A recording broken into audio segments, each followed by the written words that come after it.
Yeah. Okay. We should get the buzz in a sec. You could have put yourself on. I don't like that sentence. The Mars landing. You'll like it. I refuse.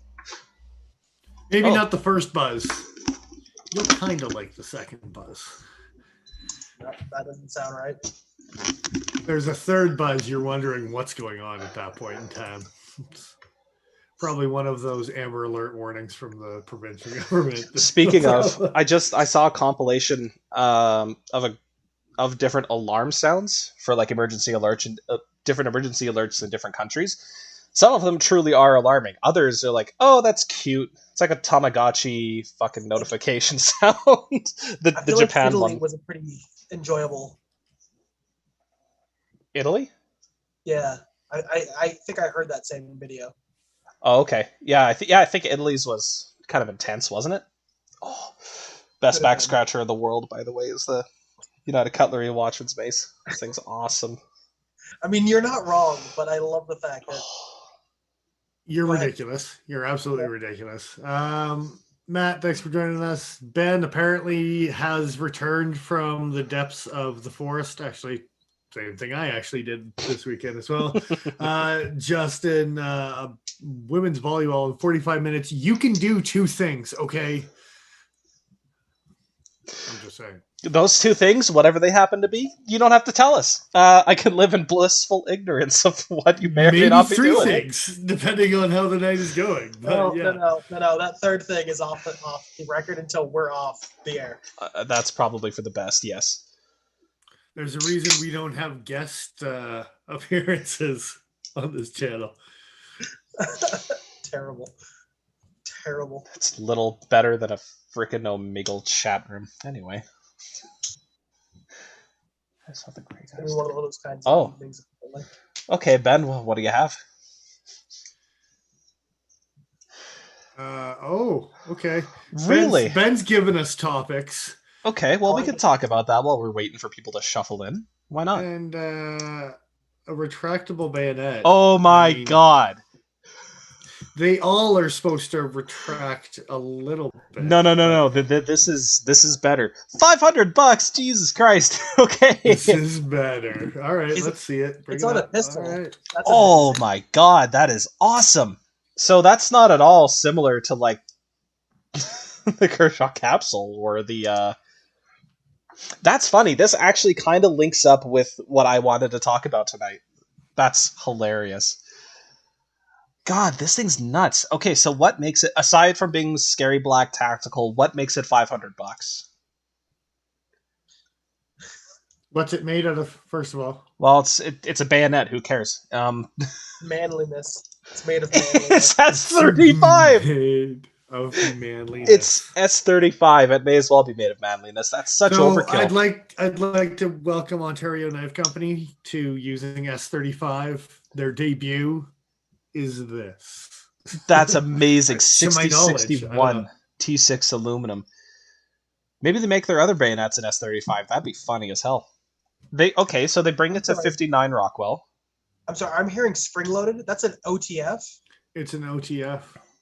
I thought it was like a manual OTF though. Is it like an actual like push button OTF? I don't no.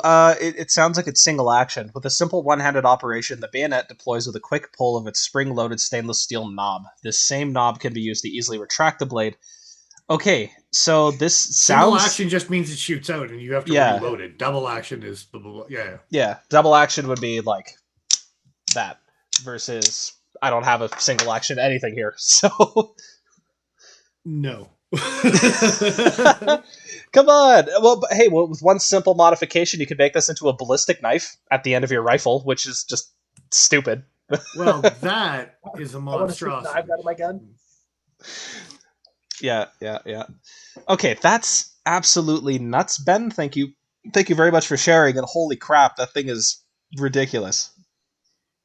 Ben is suggesting this thing might be illegal in Canada, and that can't possibly be true. No, I'm guessing the lever that they speak of is a button, and they're all going to call it a button. They're all going to call it a button. So. Yeah, there's no way that's legal here. But that's fantastic. That's something. It sure is something. That's awesome. It sure is. So, man, like that's I crazy. wonder how the ergonomic execution is on that one. I mean, those... attached to the forward end of a rifle, I'm sure it's fine. Yeah. Supporting hand here, up near the yeah. I'm sure it's fine. Pocket ergos kind of suck though when it's mounted to that gun. That's for sure. Pocket ergos, Jesus. How's it fit in the sheath? Like Snugly. Obviously, it just right. shoots right back. It's terrible. So, okay. There's a lot of advantages to OTFs in a like EDC general work knife carry sort of scenario. One major one being that if the lock fails, it's not going to close on your fingies. It's just going to slide backwards into the handle, if anything. The very small topic I wanted to talk about today was, do you guys see manual action out the fronts becoming more popular, becoming a little bit more mainstream now that Kershaw started producing them? Personally, I don't think so, as much as I'd like to. Get out. Hey, it's an OTF. I had to. I figured it'd be a quick discussion anyway, but maybe, but I mean, they already tried to do an assisted OTF where it was a different thing and attached to the blade and blah blah blah, and then the criminal code just changed and actually called them out by name. So criminal code never changed, but the importation regulations did. Okay, yeah, sure. Yeah. So basically, if you can find them in Canada, they're still legal, but good luck getting them over the border. Yeah. No, you can't have a phaeton, Justin. You just can't. All right, get over it. Yeah. Move on. Get the comb. So, yeah, pretty much. So the reason that I was thinking about this was because the Kershaw. Paul, no. I'll tell both of you guys. Just give them to me. I'll just misfire it. Anyway. Yeah, which is super irritating. But we didn't say what everyone was carrying or what we were carrying tonight, by the way. I was just about to ask if we were skipping that part tonight. We can get to it. Oh, just right into it. Yeah. Joe's like manual OTFs. I want to talk about them. Well, only because, and here. I'm going to segue into this OKC. It's because Ben threw up this horrific device, so I had to. Well, after I'm done using it, I can hang it up on my tactical coat hanger that Ontario Knife Company also made. So, what the hell does it? What does a tactical coat hanger look like? You tell me, sir. You tell me. I smell a fresh new market. Coat hanger, Ontario Knife Company, tactical coat hanger. It's a thing. It was a thing. It shouldn't have been a thing. I can't tell if you're fucking with me or not. No, I'm not. That's the best part. What? I am not. It was a thing. That's just bullshit. Decide rather you. Anyway, guys, Ben, Justin, Matt, what do y'all carrying tonight? Anyone else in the chat? Throw it out. Oh my god. Throw it up. Throw it out. I would say, Joe, you have the Googles. Yeah. You need to let us know what it looks like. I'm looking for it. OKC tactical coat hanger. I'm not seeing it. But I'm seeing some Tough Hook stuff. That might have been the one. It looks similar to the one that I just threw in on were manufacturing. Warrior Assault Systems. Holy. I assume. Okay, $23. I assume this is just something that to hang your like body armor and plates or something. I thought I remembered it being purple, but I could be wrong. Okay. Purple. I'll get back to you. I'll put a pin in that one actually. Okay. I'll see if I can find the OKC tactical coat hanger. Please do, because that's stupid as hell. And I'm the proud owner of a K-Bar Spork. So it's... You're not that proud about it. I am. I love that thing. It's awesome. We should probably mention what the boys are carrying. Justin carrying his bailout. Ben with his QSP Harpy. Matt with his Jungles and his Super Freak. He still has his Jungles on. Take him off, man. We got out of the woods. We made it out alive. You're allowed to put it down. He could wake up any second and he's still out in the woods. It was all just a dream. Just the drive home was a dream. You wake up, you're still in your hammock. Oh, that would mess with you so bad, though. Yeah. You're telling me.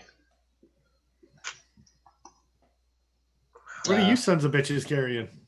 I'll let you guess, and you get one guess. Tactical comb. No, that's over there. Oh. You're back to your turf. You did some polishy, and now you're liking it again. Yeah, it's like second honeymoon. It's a nice knife. It's a very nice It knife. needs a better edge on it, but You should put a 15-degree edge per side on that thing. I might. Max, it can handle it. The edge That's won't what I'm roll. saying. Not badly. No. You're carrying a capsule. Oh yeah. North arm. North arms. Still on the very much the honeymoon phase with this thing. I don't know if that's going to end anytime soon because holy crap, this is a nice knife. Do you back pocket carry it like you do with your Sebenza? Yep. I'm not the only one. Ladies and gentlemen, the fancy stuff. Yep. Terrible. This is who you're taking your advice from. It was a bad idea to start with. Come on. Where's your gold class bug out? You might as well sit on that shit while you're at it too. I don't back carry that one, but I do back carry the Anthem. You people are ridiculous. I was in the woods. I was carrying a Bark River EXT, Fox River EXT one. Yeah. Yeah, the little schmutz on the blade. No, it just plowed through some trees. It's fine.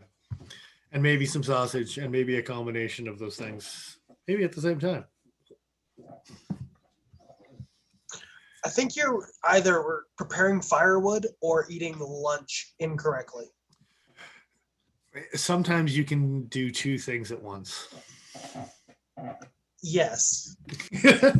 But should you be doing two things? Efficiency. No. Some wood processing and some sustaining my caloric intake all at the same time. I hate everything that's happening right now. As you should. Yeah. I hate everything about it. So, one last question, then I'm going to leave the OTFs alone. I'm not going to bring them up again tonight unnecessarily. I'm pretty sure Dennis was aware, but Paul, were you aware of something called the Katana X made by D Rocket Designs? No, and no. So you're not familiar with D Rocket? Come on, man. They make a lot of out the fronts. I don't really know. This has been the only product that I've been mildly interested in, to be perfectly honest. They're a design house, essentially. I don't think they actually make any other knives. It's kind of like Quiet Carry. I get similar vibes to Quiet Carry. A lot of M390, a lot of titanium, which incidentally is what this knife is made out of. So it's a push button out the front, very similar to the capsule, except this one has a half stop, so it will stop in the half open position. I take offense to the fact that he said it reminds him of the Quiet Carry stuff. This is too sudden bullshit from a mile away. I handled the Quiet Carry for the second time now, and holy Joe, I don't know if I can just trust what you're saying anymore. I haven't handled the Quiet Carry yet. What? I'm upset that I kind of like it. Yeah, it's stupid looking. I love it. Okay, it's silly and stupid, and it's a katana looking thing, and it's like a Chavez mat, box cutter. Box cutter. Yeah. It's wee. It's actually the same size as the capsule as well. It is tiny. That upsets me more. I wanted it to be big. I wanted a 4-inch version, but but apparently I'm not allowed. Yeah, it's a sold out almost all the time. I don't know if they're doing repeated runs of this thing or not. They make a big deal out of it being Cali legal, which it's not an automatic, so it shouldn't matter in the first place. But yeah, the fact that this exists and that stuff like this exists, I hope it's slowly entering the mainstream because there's a lot of benefits to a design like this that I think I want to be more available. This is off topic, but I just want to respond to Justin and say it's nature's pocket. No. No. And with that, we're done talking about OTFs. Let's move on to something else. Yeah, we don't need to talk about things that keep on going in and out of the same hole. So. No, we don't. But so Dennis had a topic last week we didn't really have time for, so I think we're going to start with that now. We can do that. We can Now. do that. Yeah. Do it. So Do it. that was the Mantelligence website. Mm-hmm. Yeah. I'm sorry, Yeah. the which? Who? Oh yes, yeah. Mantelligence. So you don't can like it. so you can mansplain things to people with your Mantelligence, just like I'm doing now, right? You I can feel like show I'm off getting mansplained at by this website. how Yeah. mantelligent you are. It's I Check no out the no grip knife. I'm not You gonna bet, say that. Ben. I'm not gonna say that. Because I haven't actually seen this website before. I don't really know what it's like, so I'm gonna withhold commentary for now. But so, what was so interesting about this list of top 10 best EDC knives? Oh, they just go off the rails. Like it's all over the map. You don't even Yeah. know which direction they're coming from. They don't know which direction they're coming from, and they have a guide on how to choose a knife. And then the choices they make and the pictures, it's just, it's more funny than anything else. It's so really, I don't know. The first part is about the guide and what to buy, and that's not even the funny part about it. Really, it goes down to the actual choices themselves. If you get down to the picture of the K-bar, Oh, all right. Let's bring that down. and just it's called top 10 best EDC knives, and then it has a picture of a half serrated K-bar chopping a branch. How far down is this thing? You'll see it when you see the K-bar. Oh yeah, there it is. Okay. They had a sub list up here. I got me confused for a sec, but yeah, those are just criteria up there. Okay, yeah. So this is where this trade is going, and it kind of piggybacks off the New York Times article that we had. And there's a couple. I've found a couple different ones on lists that are just ridiculous. But I mean, the number one is the cryo, and it seems like everything is going fine. Like, sure, out of all the knives to choose, Number 10. Number 10 is the cryo. Yeah. So, and they say these are the 10 best EDC knives currently available. When was this article written exactly? 2019, I think. So there were a lot of nice options available 2 years ago. I'm pretty sure a lot of people are giving knives to take pictures of knives and show off some knives because. Oh yeah, look at that, an affiliate link to Amazon. Yeah, of course. Yeah. Okay, let's pay attention and see how many of these can be easily bought via affiliate link at Amazon. So far, one. Okay, the Spyderco Tenacious is number 9, which again, cool, whatever. It's like the New York Times. They've got a whole bunch of all over the map choices and whatever. But number 8 is where it really kind of stands out here. I'll let you all soak that in on what number 8 is. Well, I mean, it's on screen right now. Oh, yeah. The Outdoor Edge Eraser Light. I remember this thing. Same. I don't even think they make it anymore. So I'm glad they're really working with some knives that have some longevity on the market as far as their selection goes. No. They're really... they've, at least on Amazon.com, they're available. I don't know if they're making them anymore, but they're selling them for... Yeah, $26.95. Good for Outdoor Edge if they continue on with the replacement blade thing, because they have been doing it for 4 or 5 years probably, right? So... Yeah. Interesting. But EDC wise, For the world's laziest human being that doesn't have any desire to resharpen an edge, but does that link also include another link on where to buy replacement blades? Because then they got you hooked for life. That's smart they do. Right there. It's right down here, and you could buy a pack of. Wow, they're 420 J2 stainless steel. God dang! For $30, you get 24 of them. If it was good enough for 1996, it's good enough for today. I bet you that if you look close, it probably says surgical stainless steel on it somewhere. 420J is a fine choice for surgical stainless steel used in a surgical application. That's exactly it. But that's exactly what you're getting, though, right? You're getting scalpel blades. Which they're is totally different shape, but they're scalpel blades. I just don't. They don't have as good a geometry. They don't have as good a geometry as an No. actual scalpel blade do.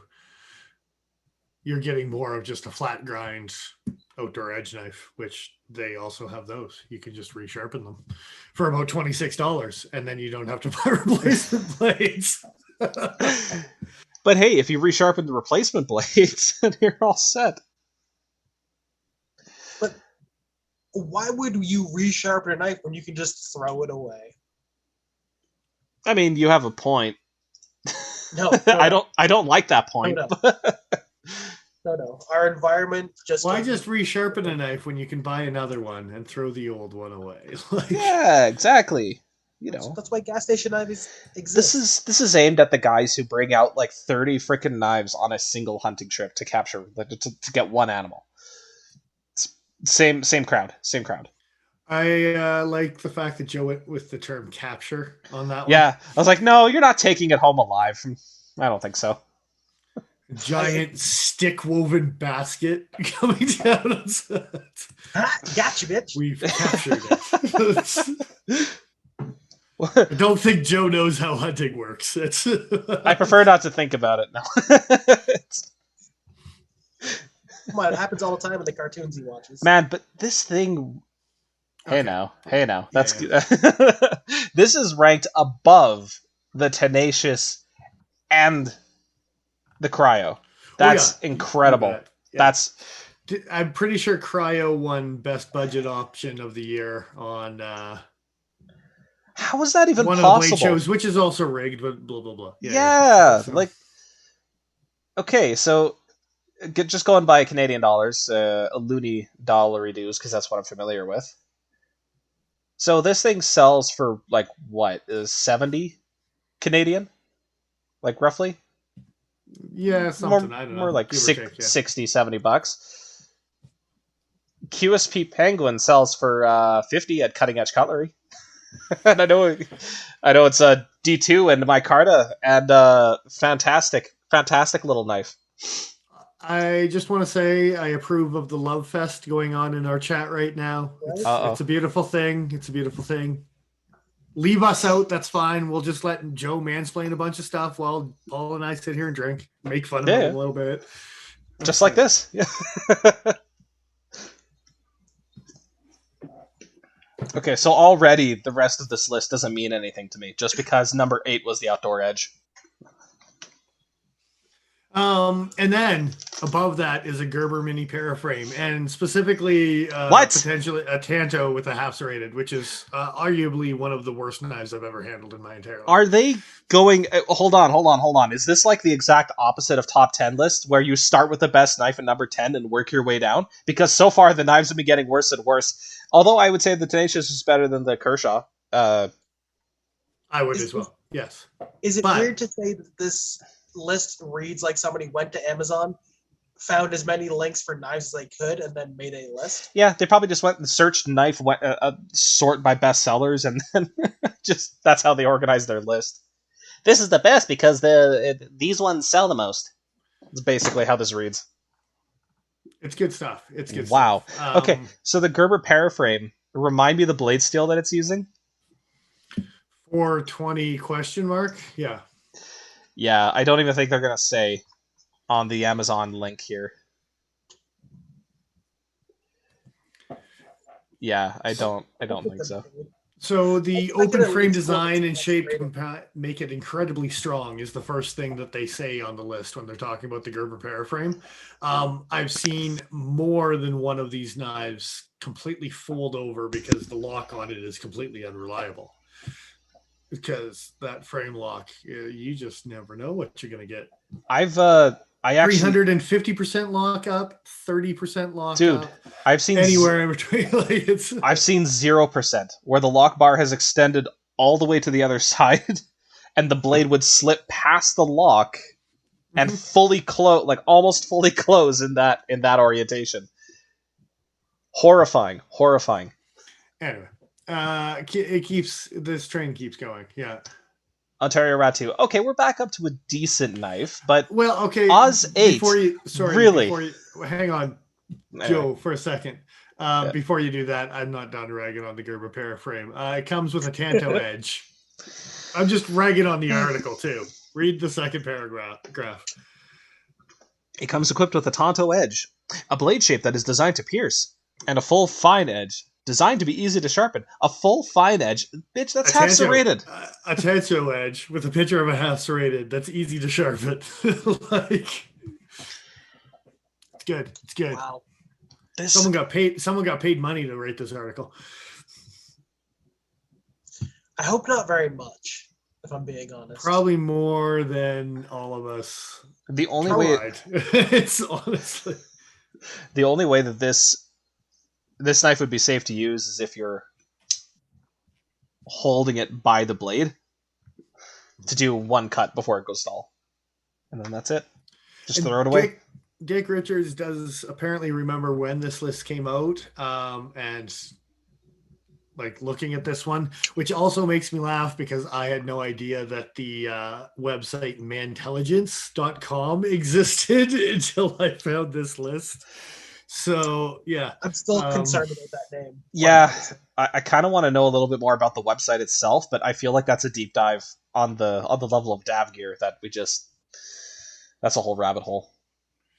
Yeah. Matt, and here they close off with, did I mention how affordable it is? Yeah, it's less than $10 you get with a well-known Gerber brand. At less than $10, but the cost is $15.49. Maybe it was cheaper at the time of writing, and the link just auto-updated based on the listing.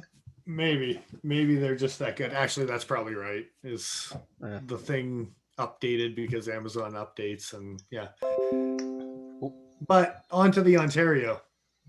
It's good stuff. Yeah. So the Rad 2, pretty popular knife in the knife community, I would say. Terrible. There's a good knife, even in Oz 8. Yeah, and I don't understand the comment, but you get a knife that is great for left-handed people. Reversible pocket clip. Ambidextrous thumb studs. Reversible belt clip for ambidextrous use. I guess. Like just. I like how it's not a pocket clip, but a belt clip. But so does the Tenacious. I was just gonna say, does the cryo, or sorry, the cryo. And like Jesus Christ, I'm pretty sure the Outdoor Edge even has one. Like, they don't talk about it here. As far as it being a selling feature, as far as two notes in the comment too. It's Went back up to the Tenacious. What the hell is ICR13 MOV? I8CR13 MOV. What is that? Is that a new steel? Is that a new development in Chinese surgical stainless? They forgot to put the CO in there just to confuse people, like Boker has done. Apple has started making steel. That's a terrifying thought. Let's return back to the Ontario Rat. Well, and we were talking about the CO and the 8CR CO MOV. The best part is go to the next knife. Oh dear.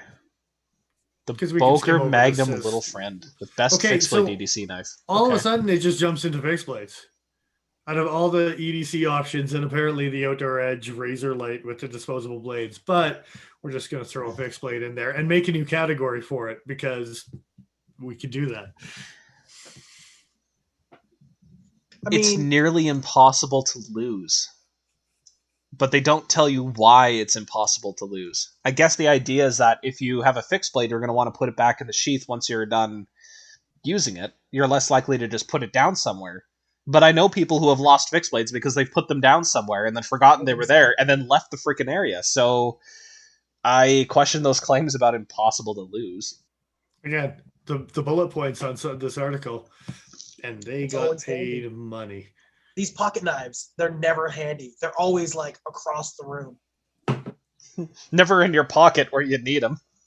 Nope, they're on your belt and you lose them. Okay. They keep calling it a goddamn belt clip. That being said, I do like the idea of carrying a small fixed blade, neck knife or no.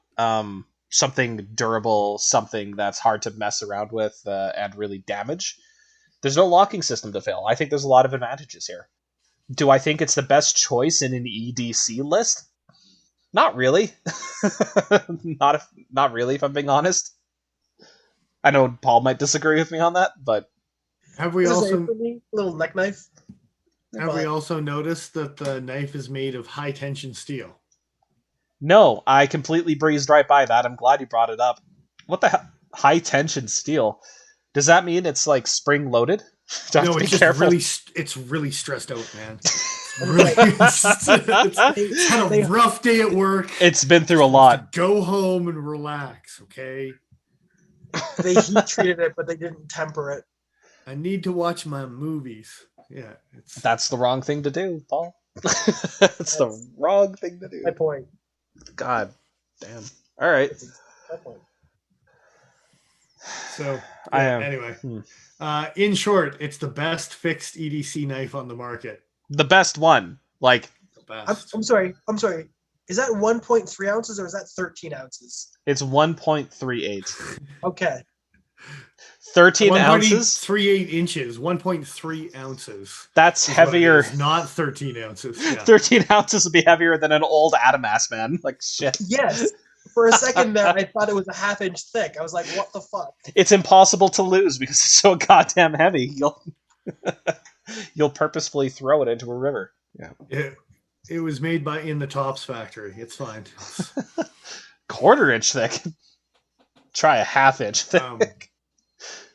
I don't even know what to say about the Bucks Red Point. I mean, this is the knife you're going to give number 4 in the list of EDC options. Well, I mean, it was a triple $ at Amazon.com, which tells me it's probably sold out. It's a triple or not made anymore. Or not made. So, oh, look at that. See all buying options. Okay, so you can buy them new for $35 still, but the link that they provide is not purchasable. So that's cool.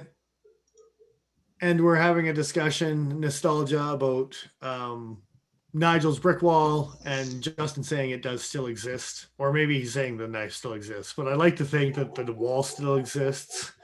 So, yeah, metaphysical there. If the wall's not on camera, is it actually still there? It's, yeah. One can hope. I think Nigel can probably say yes. I mean, it's here. You can let us know. Yeah. Is the wall real? Is any of us real? Do you have to paint the wall in human blood? Okay. I gotta ask. The wording here, that first bullet point, the very first bullet point talking about this knife, both a solid and a serrated edge. Solid? I've never solid edge they got. I've never heard a plain edge refer to a solid before. What the hell is a utility arch that includes a belt clip and a bottle opener? What the fuck is a utility arch? A utility arch that includes a belt clip and a... Hold on, I'm confused. At first I thought it was that little, like, bar at the back end. Yeah. Mm-hmm. Utility includes a belt clip. And I gotta find more pictures for this thing. Loaded? It's under... Is it under tension? Like, is it stressed out? It's totally high tension. Do you wear your utility arch with your utility kilt? Okay, I'm just looking at pictures of the red point now to see if we can get a reverse. No, I didn't realize Buck made a shuffle. Yeah, I don't know what they were trying to say. The pocket clip is very much separate from the bottle opener. Are they just referring to the reverse side of the scale? This knife has an opposite side that you can't see in the picture, but we're telling you it's there just so you know it is. It's a tactical arch, man. That's obviously what the other side of the knife is. Yeah. Duh. You can hang it off of your tactical coat hanger. It's fine. Not only do these combine to make the red point great for EDC, but they also give it a versatility functionality that most EDC knives don't have / can't match. Are they referring to the fact that there's a bottle opener on the back? I mean, sure, if you're an alcoholic, this is going to be something that like just blows your socks off, but... I'm caught up in the fact that it weighs 29 ounces. Sorry? What was that? um, that does say 2.9. Well, I can't see it on my screen. It says 29. I think you need to learn and what decimal points 275 are. inch blade length. It's gigantic. Here, I zoomed in. I zoomed in really far so that you can see that the weight really is just... There we go. 2.9 ounces. Oh, spoilers. All right. Gonzo? Oh my god. Gonzo got a 3rd place. That's amazing. With a stolen axis lock.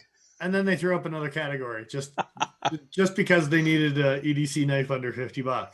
Because everything else we've looked at, well, maybe the tenacious and the cryo maybe not, but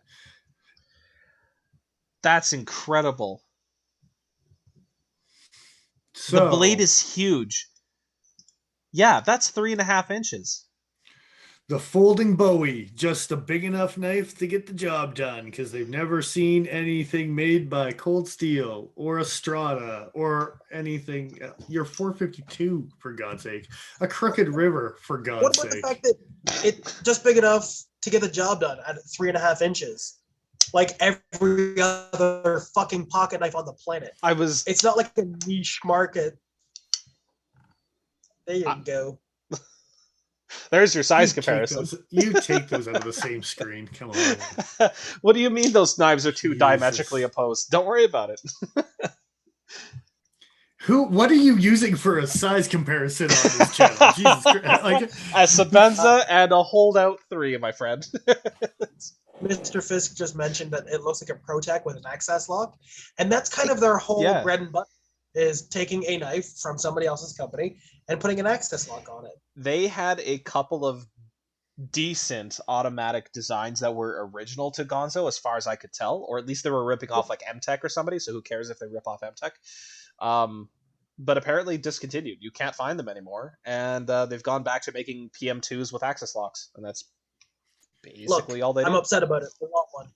Okay. But I gotta also comment, if you read the article, after the and even better, the G7531 has a Bowie blade design, which means that the blade has a double edge at the point, but still fits inside the handle and in your pocket.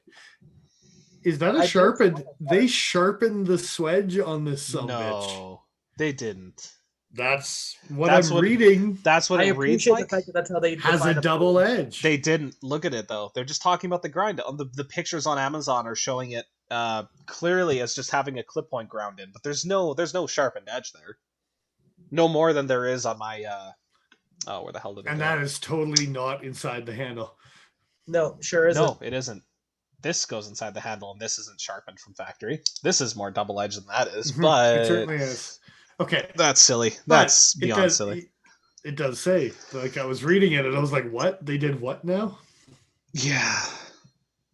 I'm sorry. Did we just get a gold medal for Canada? I say we did something. Margaret McNeil. Hey, congratulations, Margaret. The butterfly. Good times. Good old butterfly. I'm sure you worked very hard for that. Congratulations. Not that you need it from me, some dick talking about folding knives on YouTube. Yeah. You got my approval, so that's all you need, She's right? Yeah. Gonna repost that in her story. You're welcome. All right, what's number 2? Oh, okay, finally, a knife worth considering. Seriously. With another category. Just, Best high-end EDC knife, the Benchmade Triage. Okay. I like it. Okay. For non-knife people, I can see that there's a lot of added functionality for the price with these added features. Well, and this one beat out the Gonzo because, I mean... By one spot, that's not enough spots. A big knife to get the job done. This is the same blade length. If they don't talk about this being a ginormous fucking knife, for it being the same blade, actually almost exactly the same. How big is a tenacious? Like 3.5. Oh yeah, 3.3. Like a little shorter, barely shorter. Yeah, that's silly. Can we talk about the glass breaking stud? I didn't know that I was included in the package. Paul, you stop that. I'm gonna have to talk to the maintenance guy in your building. He's been suspecting someone for a while now. And we just got a confession. You just went pinned by Jack Rabbit. It's a throwback to dun, dun. Audience doesn't even know about. That's amazing. They can figure it out or not. I don't care. Jack Rabbit, attorney at law. There it is. That's the joke. Yep. So Glass. I've literally not been able to guess any of the next knives on this list. They're all over. They're chaos. It's insanity. Again, I think. Wait, have these all been? Yeah, every single one of these so far has been an Amazon link. Every single last one. So if number 10 is, then or number 1 is, then yeah, that's confirmation right there. Okay, so they say glass breaking stud for smashing a window in case you need a quick exit. And in seatbelt cutter, they say makes it easy to free yourself from an overturned car. Okay, so that makes sense. But the glass breaking stud, all I can imagine is like this stupid, awkward first date. Everything's going fucking wrong. There's no chemistry, but the guy can't find a good way to get out of it. And he's sitting right next to this big window. People are looking by at the restaurant. He realizes things are awful. So to get out of it, he remembers, I got a Benchmade triage in my pocket. He whips it out, smashes the window, and just tucks and rolls out, cutting himself to bits on the glass. It just gets up and sprints, trailing blood. That's what I visualize here. Have you followed me on my dates, Joe? Paul, I am so sorry. Maybe. For a quick exit, like, that makes it sound like the only thing stopping you from quickly leaving a situation, routinely, is windows. Look, you never know when Fisk is going to fall into a giant aquarium and need to free himself. Like, bus shelters are a travesty against nature, and they need to be destroyed. I'm stuck in a bus shelter. Is that why? Find my way out. Is that why they're always just demolished? Because they're always getting smashed. Yeah. Some asshole with a glass breaker. You know, I haven't seen too many of the heated shelters being smashed lately, but yeah. Mr. Canada. Yeah, even the assholes know, no, that's too far. Don't mess with the heated. Yeah, I might need that later, basically, is what the thought comes down to. Terrible. Mr. Fisk gets it, though. At least you can still say you smashed. Okay, so... Stop that. So they say, emergencies aside, it's still a great EDC knife. It has a durable 3.5-inch Benchmade blade that features a sheep's foot blade, which makes it much harder to accidentally cut yourself, and a rugged G10 handle. Well, they got one of those things right, but the image that they use in the article here is not a sheep's foot. That's definitely not a sheep's foot. Because they had to change the actual image and the link to a tactical triage to be still applicable, because the sheep's foot one got discontinued 2 years ago? Last year? Something like that. Yeah. Yeah, yeah, okay. I was going to say, I thought the images would actually be part of this website, but it looks like... it looks like the images and themselves. They also say at $150 and the link says 204. So yeah. There's some consistency in this. I mean, I would EDC that knife, especially the tactical. Well, you may already ED, well, not quite EDC, but you do carry a heavily upgraded version. I have OCD that knife, occasionally carried. Yeah. All right. What's the D stand for? I don't know. Carried. As I was saying it, I was hoping the D at the end. I was hoping we just. I'm not gonna think about Paul's D. Let's just. Yeah, that's right. I'm good. Let's see what number one. The Benchmade Mini Grip, best EDC knife. And to round it back out, to begin the topic of the best EDC knives, we're going to finish off with the best EDC knives. After the best fix, the best under, the best over, the best, wait, what were we talking? Oh, yes. Best EDC. Grip Tillion. So that looks very much like the gray G10 version. Oh, yeah, they got the 5.6-1. It says it right in the image of the Mini for some reason. But that's not at all the image that comes up here. It's the standard 5.56. That's half serrated and currently unavailable. That's super funny. So they give all this praise to the knife that had a 3.5-inch blade, and then the number one choice is a Mini? Yeah. Well, why though? Yeah. I think I don't know. I just don't have an answer on. Did you know that the Griptilian's knife handle was designed to be incredibly difficult to drop, according to this article? Contrary to all those other knife handles that So are are just you telling me that I need to make like greater than a concerted effort in order to drop a Griptilian handle? Is that what you're trying to express to me here? Mantelligence? You have to shake it. Yeah, it's got like static cling to your freaking hand. Like a gecko's foot. Don't get me wrong. It's the cold steel Spartan. It's just like okay, yeah. The Spartan, if you open your hand outward, yeah, it's not going to fall out of your hand right away. But that's the cold steel Spartan. That thing wraps around your knuckles. It will mine. Okay, fuck you. And Justin does have a good point where it does say grip in the name of it. So, I mean, yes, sure. If that's as far as they did their research, then they're not wrong. Yeah. So I don't know. In conclusion, ta-da! Wait, meaning it will hold its edge significantly longer than low quality blades. They don't say that it's specific steel. It's Benchmade. It's a Benchmade blade. Because so Benchmade manufactures their own steels, don't you know? All in house, every single blade. It's all theirs. Okay, so they have a table here, the comparison table. Oh, isn't that cool? Ah, look, and there's a picture of a knife that didn't make it into the listing at all. That makes sense. So the best feature for the mini grip is its supremely rugged construction. The triage. No, not a thing about the grip. Added seatbelt cutter for the triage. The Bowie blade design on the Gonzo. I object to that. That is not a Bowie bladed design. Don't you worry. Damn it. A clip point at best.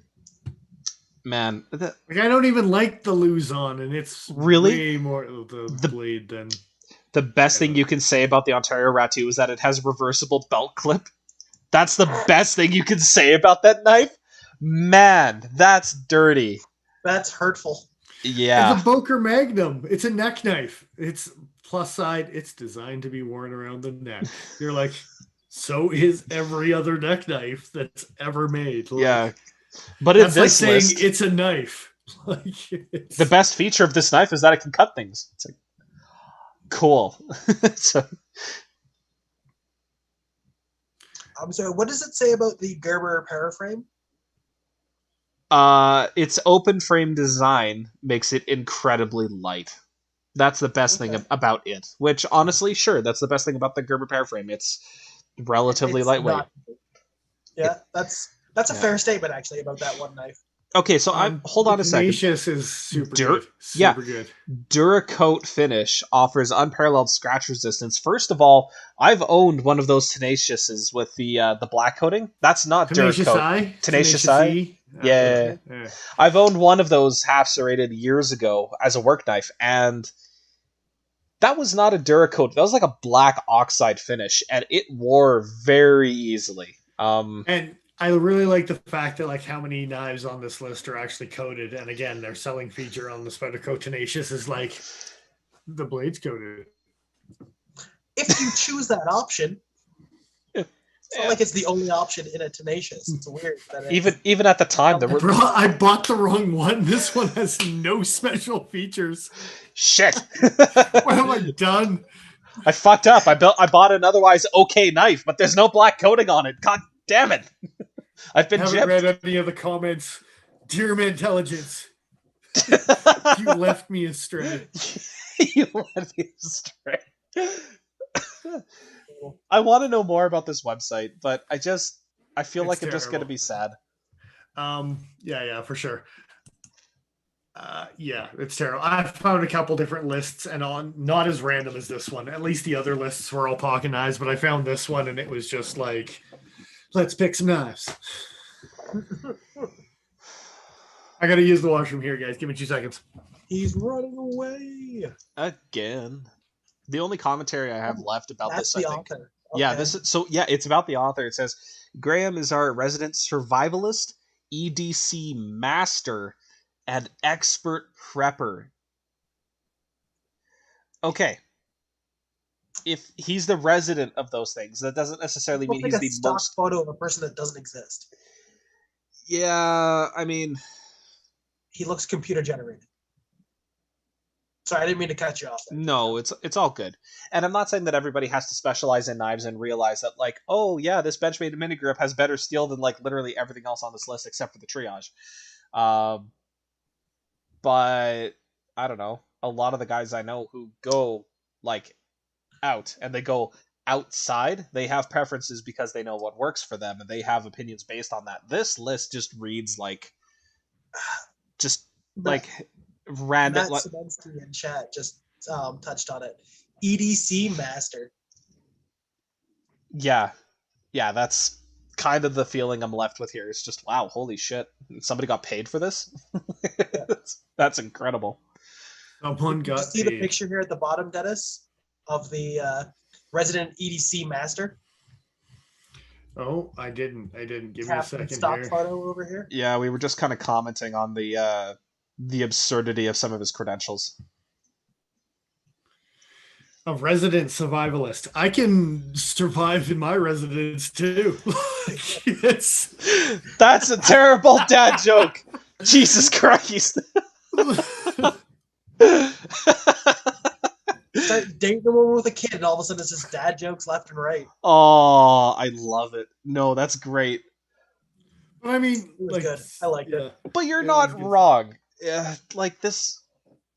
And I was just saying to Paul, it's not that everyone who's going to be like a prepper or a survivalist expert or whatever is going to be an expert in knives, but they're going to have a pretty decent knowledge of what works for them, what features they like, and those preferences you would think would show up in a list like this. Whereas this is kind of like just closing your eyes and throwing darts into a board and just picking whatever knives. Yeah, and you just pick the random ones you happen to hit.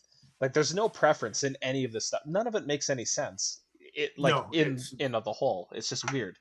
And I really love the fact that you had to throw some random categories because I mean, like the Tenacious and the Cryo didn't get fancy categories, right? Like, yeah. So we've got best EDC knife, best high-end EDC, best EDC knife under 50, best Justin's fixed blade EDC. What was that? Sorry. So Justin's got me giggling with his job choice. Oh. Home security. Oh. Pretty good. Nice. Well, I mean, if you read his bio even further, it does say the head of his household. So, I mean, like, there's all sorts of residence jokes in there for sure. Yeah. Yeah. I mean, yeah, it is to say what kind of master. Yeah, this was a treasure trove of just nonsense. Thank you for that. I like the term. I might have to change my bio to EDC Master.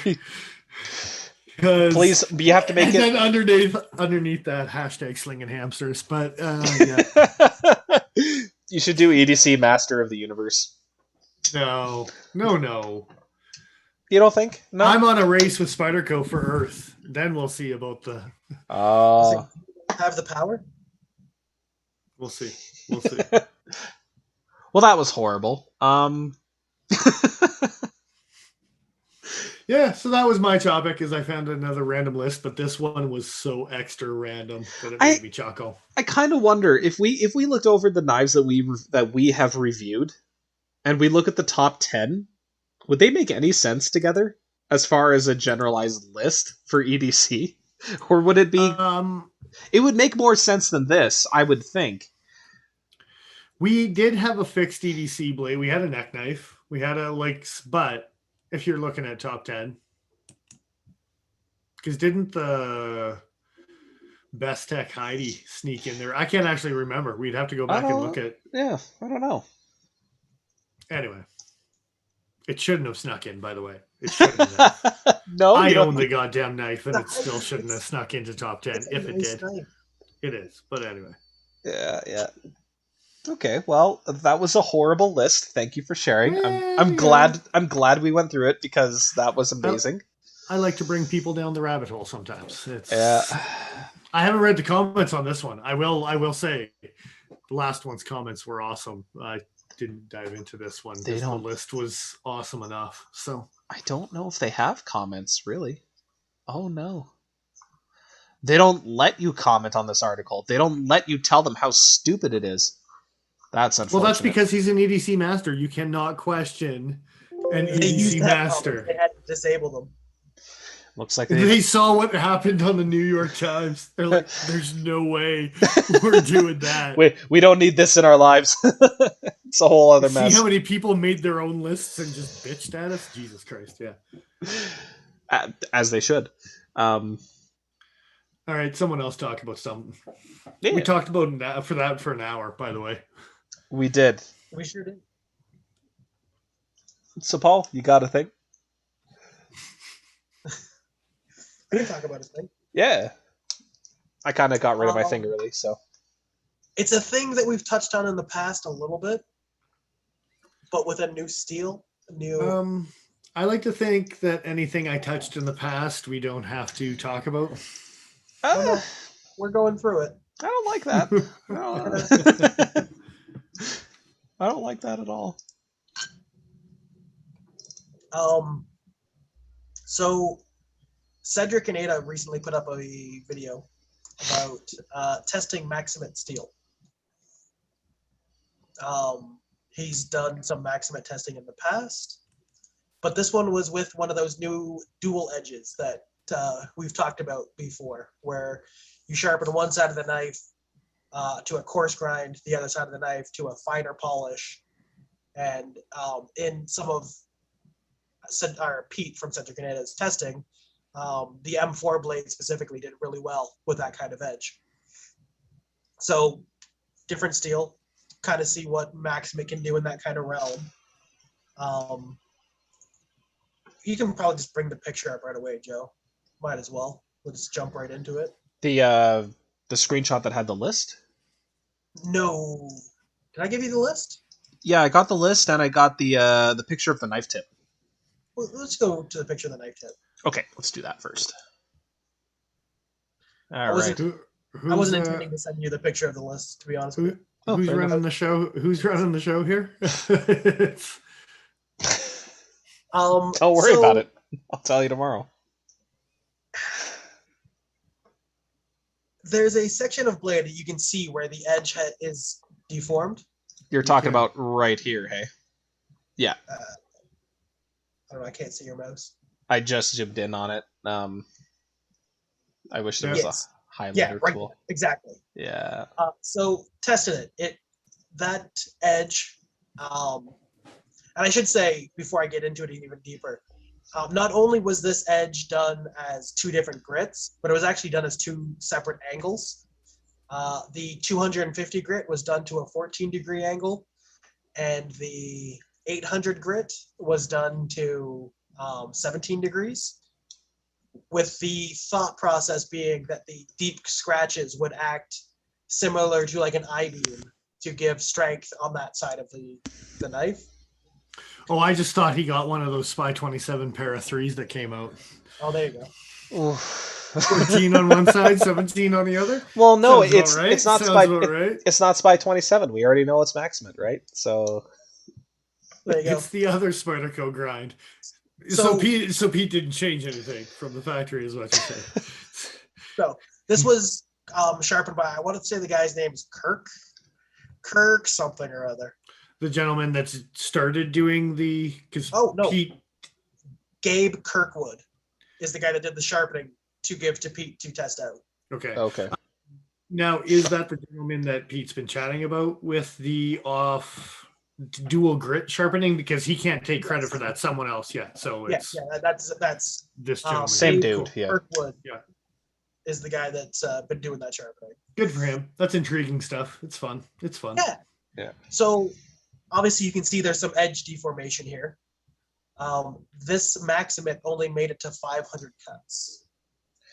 Oh, I see. So where does Sorry, go ahead. I was just going to ask, and where does Maximate normally top out in Pete's testing? So Many he's more tested of the cuts. Well, He's tested it 4 times.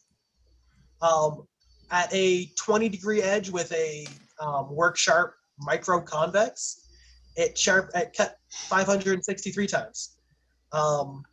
He also did a Lansky toothy edge at 17 degrees for 810 cuts, and a mirror 17-degree edge for 1,050 cuts. So Maximate really likes that mirror polish, eh? Apparently. To the point where if you make it too coarse, it'll blow out. Well, it's... And we'll angle get to why geometry. it blows out in a second. But the unfortunate thing in this situation was that Gabe Kirkwood put out a video describing what he had done for this edge and sent it off to Cedric before he had tested it himself. So this poor video hasn't gotten a lot of love because obviously they watched the Cedric and Ada video and went, oh, I don't need to watch to see how that was done because it didn't work. But I would argue that his channel is worth taking a check out at because he's got some intriguing stuff when it comes to ideas about how to change sharpening in the future. And they're kind of different than the average. And it's kind of interesting just as far as like seeing new stuff coming out there kind of thing. Well, and you had made a comment to me earlier today because we were talking about this guy and the different sharpening methods because I didn't really know how this turned out at the time. But you were saying that his thought process was something along the lines of creating an I-beam sort of concave structure on one side of the blade should support the other at a different angle. So you... Well, no, the scratch mark from the 250 grit, yeah, each scratch would act as a I-beam like support along that edge, so you could thin that side out to 14 degrees and still get away with it, was his reasoning. Right. That doesn't seem to necessarily be the case in this particular instance, but... That's it. The unfortunate thing about the difference between, like, say, M4 and Maximate is that Maximate is a much higher carbide percentage steel, much more brittle as far as that goes. And that's actually, I think, what Justin is making the point of as well in the comments. Yeah, for sure. If you want to jump to the article there, Joe, or to the what is it, the Science of Sharp? And for the record, all y'all are nerds. Yes. As you should be. Take an interest in things. Be interesting. So, I'm not. Obviously, we're not going to go through the entire article. If you want to get the full spectrum of information, you should definitely go and read it. You should definitely go and check out Pete's stuff and Gabe Kirkwood. I forget his channel name. It was Home something or other. The Home Slice. The Home Slice. That's awesome. Yeah. I love that name. That's fantastic. There's a couple pictures that show a really good example as to why this worked and why it may have worked well with M4, specifically in a sisal cut. Is that the pencil drawing with the military? Pencil drawing? I stopped on it here, so you should see it in a second. Yes, Joe, it's a military.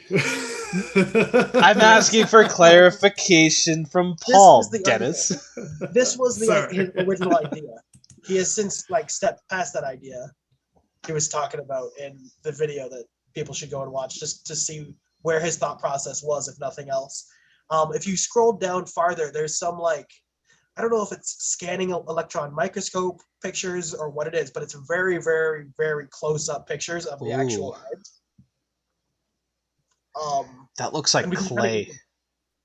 Right? That's so cool. So in the article, he was sent 3 different knives, Victorinox paring knives, apparently. One of them, the final stroke was done on the 250 grit side. One of them, the final stroke was done on the finely polished side. And then one of them where he buffed it. And they kind of look at those 3. So just going from the coarse to the fine, I'm trying to get both photos in here just so you can see the difference in surface texture. Yeah. That's some pretty cool shit, man. 250 grits, no joke, eh?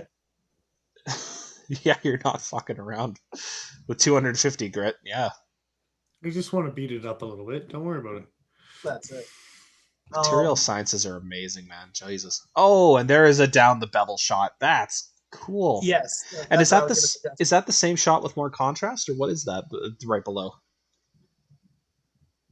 I'm sure it's labeled. Cross section of a view locating along the edge of dual grit sharpening. The second picture is a picture showing where the actual apex should be. Okay. So what's going on in these pictures is that you do a 250 grit sharpening, and basically when you do your 250 grit sharpen on the one side, you're leaving a very heavy burr on the other. And because you're not going back and forth and going up in grits, you never remove that burr. So you build up this material in front of the actual apex of the edge. If you scroll down to where the actual like line drawing is. Oh, this one. Just the next one down. Here? Yeah. Should just take a sec to catch up for you. I go past it and go back. Yeah, there we go. That's the one. So you can see all the material to the left of that line is the actual burr. There's a picture, I want to say it's the next one down or the one after that, where you get a really good image of what's going on there. But if you look at the actual edge, for the first 10 microns of the actual edge, it's a very, very, very thin profile. Apparently, each bundle of sisal fiber is about 10 microns across. So every one that you're cutting with that absolute first 10 microns of your edge. So when you have it and it's only 4 microns across, you have an incredibly sharp edge in that test. Scroll down, Keith. To second image here. Yep. It's going to take a sec to catch up for you, I think. Or the next one. It stopped. It might go again. No, that's it. Is that... The next one is the picture of the apex again. And again, bit of a delay. Along the edge. Yeah. No, there's a delay between when I move and when it moves for you. Yeah. No, okay. There's one more down. One more. Okay. Sorry. No, it's all good. If these were labeled or numbered, I'd be able to find them more quickly, but that's okay. Most definitely. No.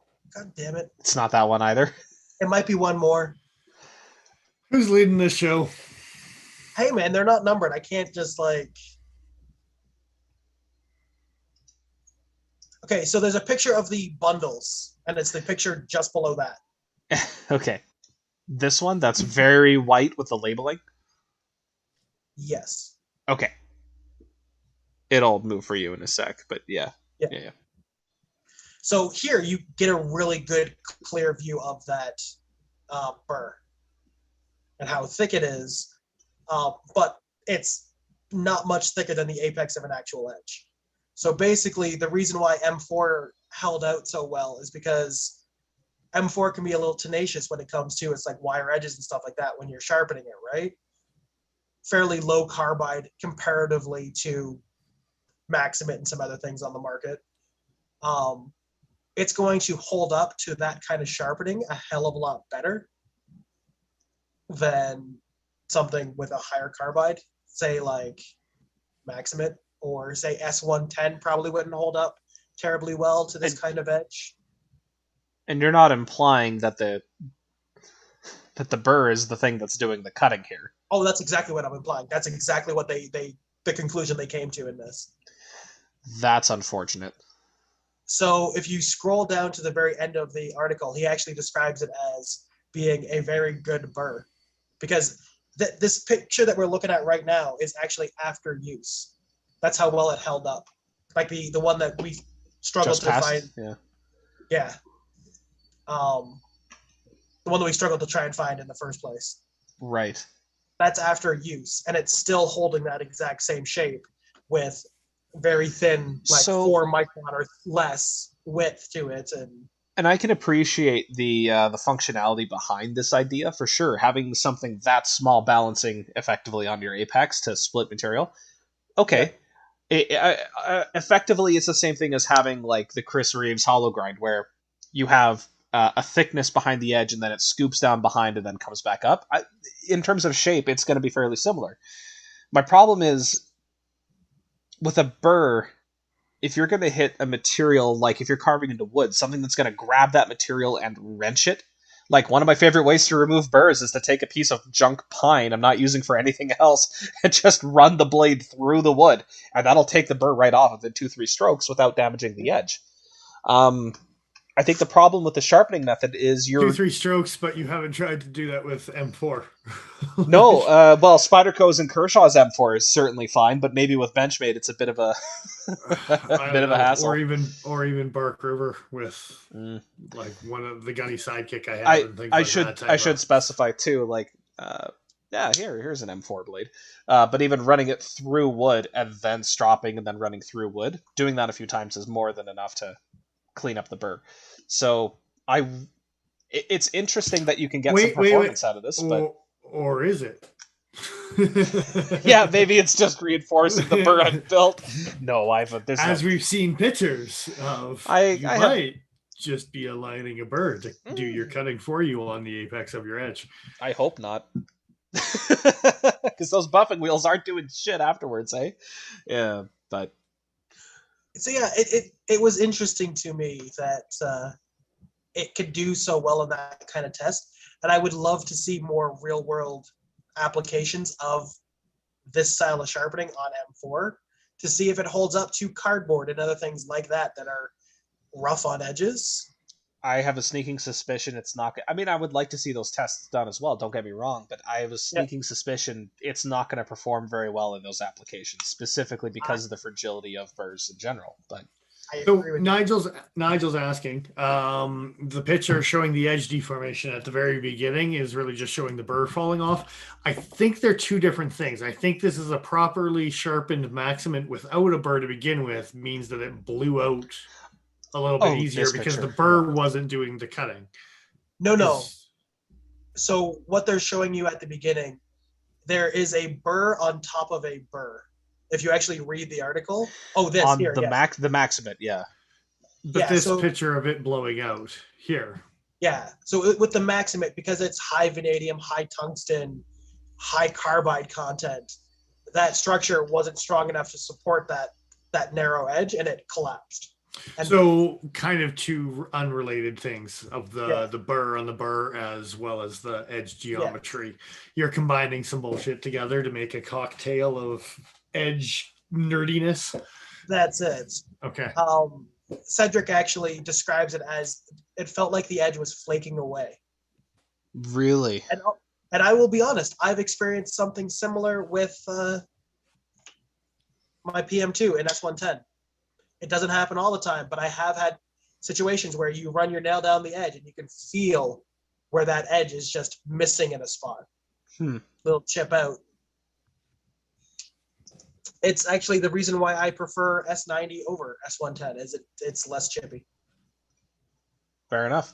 Like S110, don't get me wrong, but I've never experienced that with the S10 I've owned, but my two instances are fairly different from each other. There's the limited edition ZT560 that had the very thick behind the edge S110V composite blade, but that thing was probably ground to like 30 degrees per side, never mind 30 degrees inclusive. It was a very obtuse edge, but that thing never had those kinds of issues. I'm wondering if maybe by thinning out the blade steel, you're saying in this case, M4 can hold up, but because of the high carbide content, just kind of tends to disintegrate with higher carbide steels.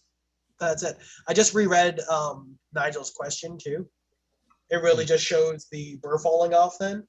How would it perform if you got it all off? He actually says the knife is still fairly sharp, but because of the way that the burr was broken off and that wasn't finished, it probably feels like there's part of like the actual apex is not there because it was peeled away rather than because it was only done to 250 grit on the one side, the burr was still very thick. Instead of going back and forth with multiple grits, it's thinning it out as you get down to a point where it peels off like a wire. Maybe it's just like a snake. You just have to peel it away and there's just a new edge. It's a new snake underneath. Yeah, exactly. I don't like this analogy. Or you can buy an outdoor edge replacement blade thing and just swap. It only got number 7, man. It only beat out a Tenacious and a frickin' Cryo. God. Anyway. Dick Richards is asking if he's heard people complain about burnt edges on S110 from Spyderco, and if that's common. I don't know if it's common or not, but I would imagine it's probably something that every knife company goes through when they're switching to a new high carbide steel like that. There's probably a bit of a learning curve when it comes to... Or, CRKT anytime they do Oz 8. Well, okay, I was just going to say, you've got people that might be good at their job and people that might not be good at the job, and maybe, hopefully, you've got all good people, but you might have some rotation in your employees. And I've seen burnt edges come from a lot of factories where it was like not very often, but every once in a while you might just see a burnt edge coming from something, especially if they're switching steels and coming from so I'm sorry, Justin's trying to claim that it happens often with bark rivers. Is that true? I've never had a burnt edge. So there's some controversy on burnt bark rivers. Yeah. There's a lot of controversy that Bark River doesn't use the steels they say they're using too. But maybe that's a completely unrelated thing. It's Bark River. It's kind of related, but it's people have been claiming a lot of things, but I don't think any of those claims have been substantiated in any meaningful context. No proof has ever been produced, and all it would take would be. Hang on, Jesus freaking Christ! Okay, the guy that owns a dozen Bark Rivers.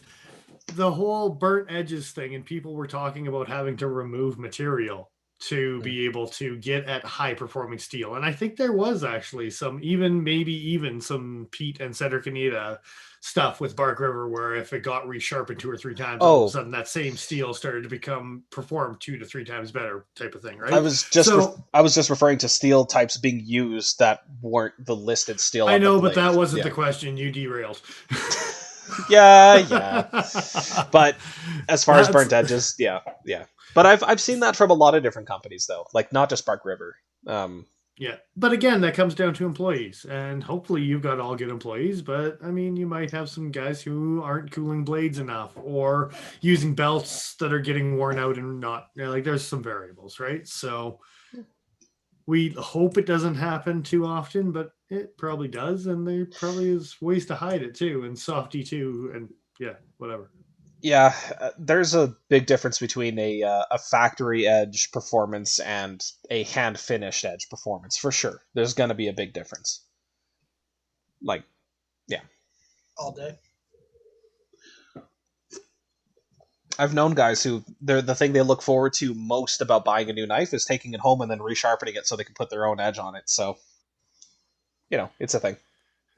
And that does depend on a couple different things. Like I've had some where, like the Manly knife, it came out just exactly how I wanted it. It was a good belt level. It was a good edge geometry. I didn't do anything to it. And I've just been maintaining what's there, right? But yeah, I do agree that there's a lot of knives that I'm like, I'm going to make this better than what the factory gives me, right? So what do you mean a 25 degree per side on an Osborne is unacceptable?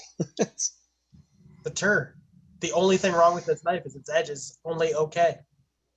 When it could be great. Yeah. It needs to be great because everything else about this knife is awesome.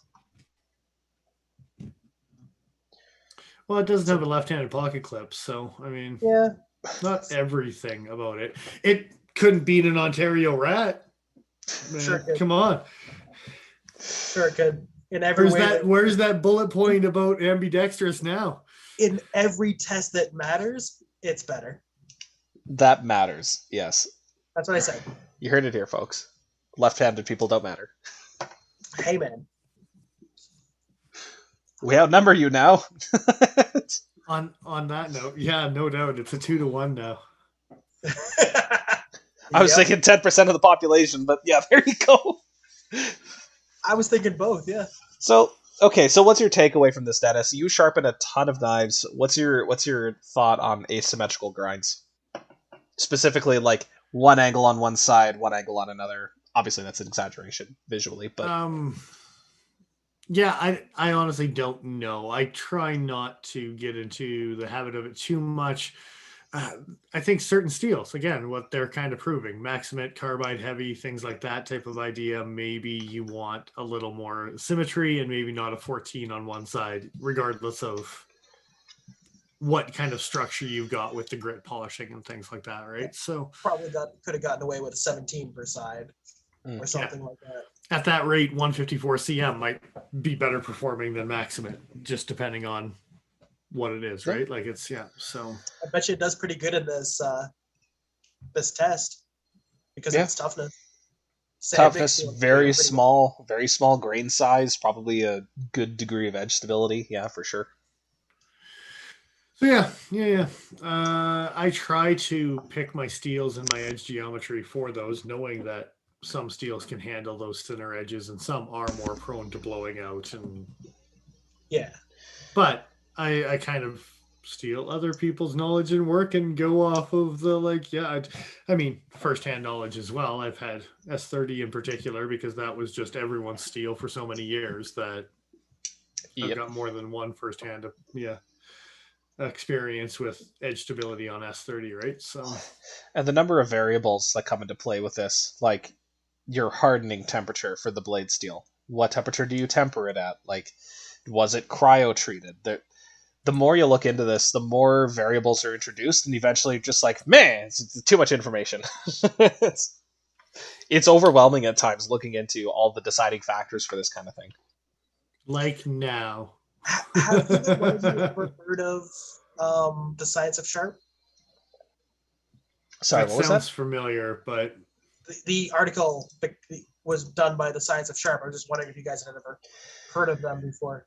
No, I've never heard of them before. So there's a whole write-up here, but the level of nerd in me that wants to see the edge both before and after use is really excited about potential collaborations between Laren at Knife Steel Nerds and this fellow over here with his whatever. Haven't you heard? I mean, Sal Glasser, he sums it up, right? The edge is a ghost. I forgot about that quote. Thank you for reminding me. And on that note, we should have left on my dad joke. It was a way better note to leave on than this crap is. But anyway. Oof. All right. No, I mean it's good, but it's nerdiness to the 9th degree for sure. A little bit. And from a company that has one, or from a community that has one company that's using Maximate right now, like it's cool to learn, and hopefully more people will use it as they get it more figured out and whatever, right? But then, if they I just had an epiphany about Dick Richards' comment here about Musashi and training the left and right hand. I'm pretty sure that dude was bisexual. Musashi? He had take a no preference theory, including sword hands. I'm just saying. There's some Japanese culture that is less talked about than other cultures. I'm just saying. Some people didn't care, and some people cared a lot, and people are still fighting about it. Anyway, indeed. Any way out of here we can possibly And Dennis is out. Oh well, that's okay. All right, let's wrap this bad boy up. All right. Well, thanks again for joining us tonight, guys. Always fun to include you all on the show. A little bit of randomness here and there. Lists and out the front bayonets and the science of sharpness. It's a great mix. It's a great mix today. Agreed. It's okay. This mix is about as random as the list that we rambled about for an hour. That's 2 years old. But anyway. It's just about that making random. me choke. So, thanks for everyone who's contributed to Patreon. We got a big surprise coming up for all of those people as well. We do appreciate it. Yeah, month in, That month is pretty out. exciting. Yeah, so we're looking forward to it. Got some cool stuff. It's coming your way. Look forward to it. Yeah. Follow us on the Instagrams if you haven't already. Share, like, and subscribe, all that good stuff. Yeah, that's probably where you're going to find out about that exciting secret we're talking about. So keep an eye out. Absolutely. And I did say that we were going to have just another giveaway as well, and I'm sure we will have that coming up soon here for more of the YouTube related guys. Week in, week out, we'll throw up exactly what we're going to do in next coming weeks. So yeah, Indeed. all right, guys, thanks for joining us. I am who I am. I'm Dennis Fibers. I am the Iron Joe. And I'm xl.ca. Thanks once again for joining us, guys. You take care. Toodaloo. Toodaloo. 999 is never random, and neither is 666. Have Have a good night, Ben.